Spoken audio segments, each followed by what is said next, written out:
പൊന്നാനിയിലാണ്. പൊന്നാനി തുറമുഖത്താണ്. തുറമുഖം എന്ന് പറഞ്ഞാൽ സാംസ്കാരികമായൊക്കെ വലിയ ബന്ധമുള്ളതാണ്. പക്ഷേ ഇവിടെ വോട്ടിന്റെ ചൂട്, കട്ട ചൂടാണ്, വോട്ടിന്റെ ചൂടാണ് അല്ലേ?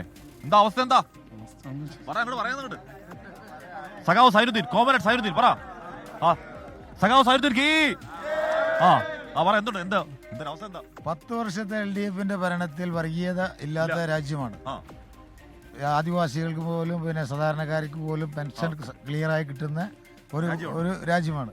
പിന്നെ സംസ്ഥാനം എന്ന് പറഞ്ഞു കഴിഞ്ഞാൽ ഇടതുപക്ഷ ജനാധിപത്യ മുന്നണി ഇല്ലാത്ത വേറെ ഒരു പാർട്ടിയും അധികാരത്തിൽ വരാൻ സാധ്യതയില്ല. കാരണം ആരോഗ്യ മേഖലയിൽ ഏറ്റവും നല്ല ഭംഗിയായിട്ട് കൈകാര്യം ചെയ്ത സർക്കാരാണ്. അങ്ങനെ പറയാൻ ഒരുപാട് പറയാനുണ്ട്, ഗംഭീരമായിട്ട് പറയാനുണ്ട്. വീണ്ടും അധികാരത്തിൽ വരും. അപ്പൊ ഇവിടെ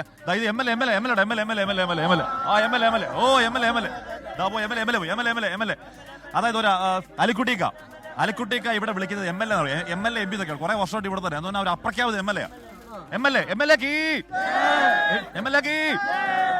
എന്തുണ്ട് ഇവിടെ ആര് വിജയിക്കുന്ന മൊത്തത്തിൽ? ഇവിടെ ആര് ജയിക്കും മൊത്തത്തിൽ പറയണ്ടെങ്കിൽ ഇവിടെ പൊന്നാനിൽ BJP നല്ല നേട്ടമുണ്ടാവും. അല്ല, കഴിഞ്ഞ പ്രാവശ്യം കിട്ടിയക്കാട്ടി നേട്ടമുണ്ടാവും. നല്ല നേട്ടമുണ്ടാവും. പക്ഷേ UDF വിജയിക്കും.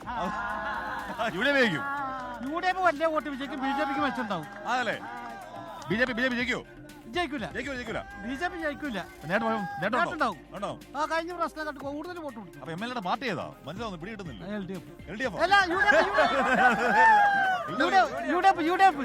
UDF.